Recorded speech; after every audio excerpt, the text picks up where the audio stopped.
বিগত 17 বছর কেউ ভোট দিতে পারেনি, দিনের ভোট রাতে হয়ে গিয়েছে। তোমরা অনেকেই জানো, অনেকেই জানো না, অনেকেই বুঝো, অনেকেই বুঝোনি, কারণ বয়স তোমাদের অনেকের কম।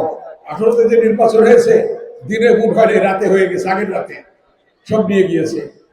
আমি যে 4 বার এমপি হয়েছি বিগত দিনে, অন্তর্বর্তী আমি তত্ত্বাবধায়ক সরকারের অধীনে নির্বাচন করে আমি এমপি হয়েছিলাম। এবার অন্তর্বর্তীকালীন সরকারের অধীনে নির্বাচন হয়েছে, আমি এমপি হয়েছি।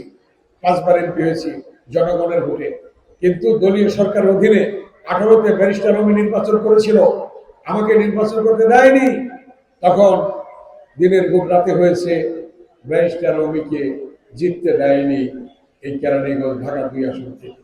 অতএব এই জন্যই জনগণের ভোটাধিকার প্রতিষ্ঠার জন্য আজকে ছাত্র জনতা রক্ত দিয়েছে। এই কেরানীগঞ্জের সন্তান শহীদ রিয়াজ শহীদ হয়েছে এই আন্দোলন করতে গিয়ে, আমি তাকে স্মরণ করি। এবং ছাত্র জনতার আন্দোলনে যারা শহীদ হয়েছে তাদেরকে আমরা আজকে স্মরণ করি।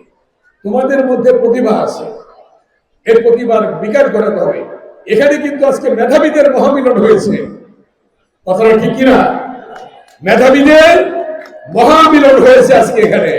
মেধাবীদের প্রত্যেক ক্লাসের, প্রত্যেক সেশনের ফার্স্ট, সেকেন্ড, থার্ড, তোমরা কত সুন্দরভাবে উনার আজকে এই পর্যায়ে এসেছে।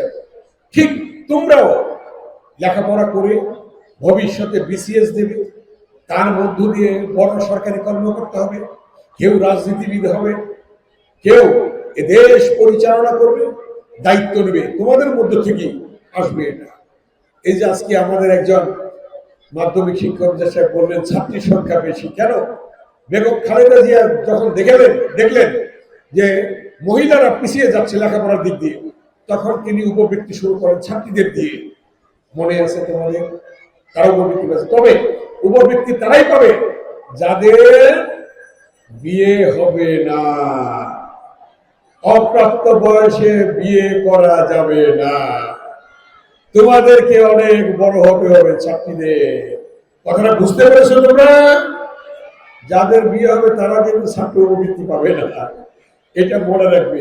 আমরা আমার প্রধানমন্ত্রী যারা তারেক রহমানকে বলছি, ছাত্রীদের জন্য বেগম খালেদা জিয়া করে গিয়েছেন, এবার ছাত্রদের জন্য আপনি করবেন ইনশাল্লাহ। ছাত্রদের জন্য আগামীতে ব্যবস্থা হবে ইনশাল্লাহ।